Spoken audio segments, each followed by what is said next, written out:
Okay, so this is Exodus, the final episode in the play. It is followed by the final speech made by the choragus and addressed directly to the audience.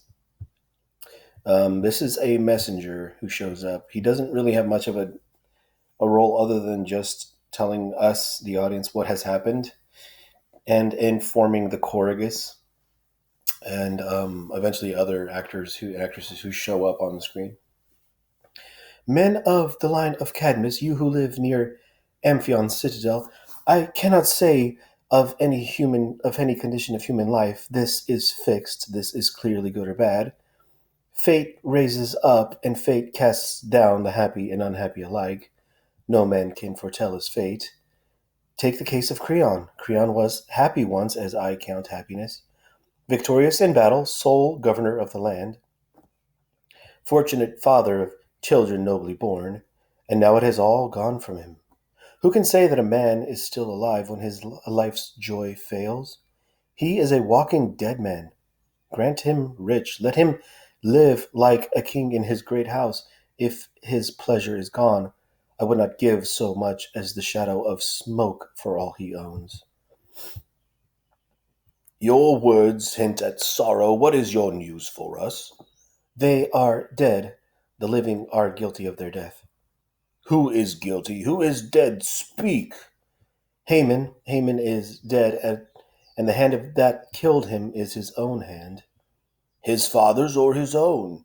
His own, driven mad by the murder of his father, that his father had done. Tiresias, Tiresias, how clearly you saw it all. This is my news. You must draw what conclusions you can from it.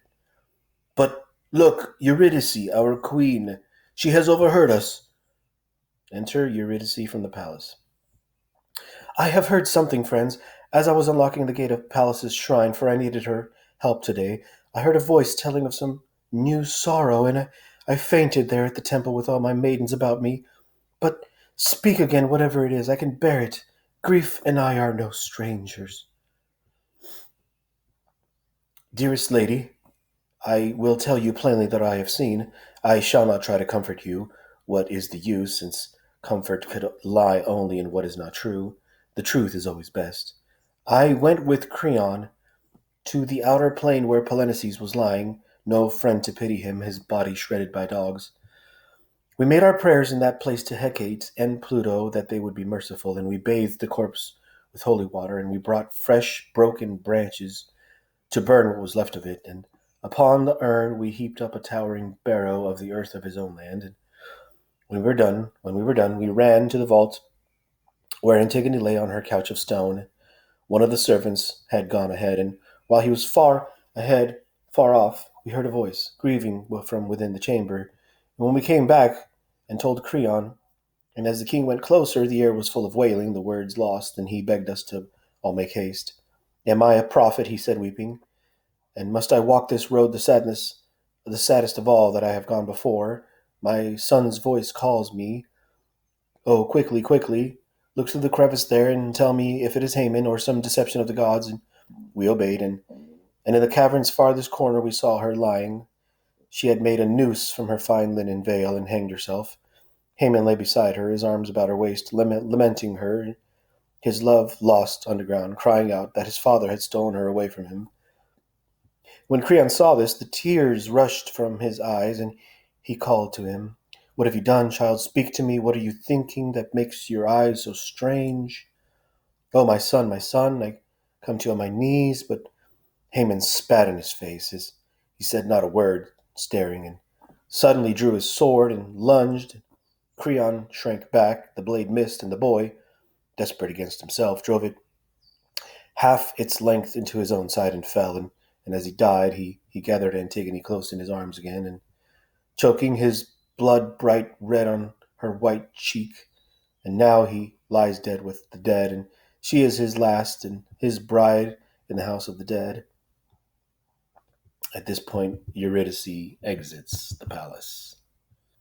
She probably was probably crying and screaming and running away. And the chorus begins. She has left us without a word. What can this mean? It means It troubles me too, yet she knows what is best. Her grief is too great for public lamentation, and doubtless she has gone to her chamber to weep for her dead son, leading her maidens in her dirge. It may be so, but I fear this deep silence. I will see what she is doing. I will go in. Exit messenger into the palace. And now Creon enters with attendants bearing Haman's body. Um, Chorus. But here is the king himself. Oh, look at him, bearing his own damnation in his arms. Nothing you say can touch me anymore. My own blind heart has brought me from darkness to final darkness. Here you see a father murdering the murdered son, and all my civic wisdom. Haman, my son, so young to die. I was the fool, not you, and you died for me. That is the truth. But you were later in learning it. This truth is hard to bear. Surely a god has crushed me beneath the hugest weight of heaven and driven me headlong in a barbaric way to trample out the thing I held most dear, the pains that men will take to come to pain. Duh. Enter the messenger from the palace. The burden you carry in your hands is heavy, but it is not all. You will find more in your house. What burden worse than this shall I find there? The queen is dead. Oh, port of death, deaf world, is there no pity for me? And you, angel of evil, I was dead and your words are death again. Is it true, boy? Can it be true? Is my wife dead? Has death bred death? You can see for yourself. The doors are open and the body of Eurydice is disclosed within. Dun dun dun. Oh, pity, all true, the more I could bear. Oh, my wife, my son.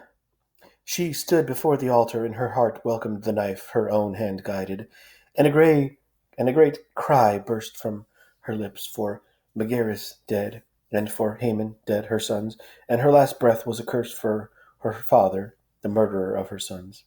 And she fell, and the dark flowed in through her closing eyes. Oh God, I'm sick with fear. Are there no swords here? Has no one a blow for me? Her curse is upon you for the deaths of both. It is right that it should be.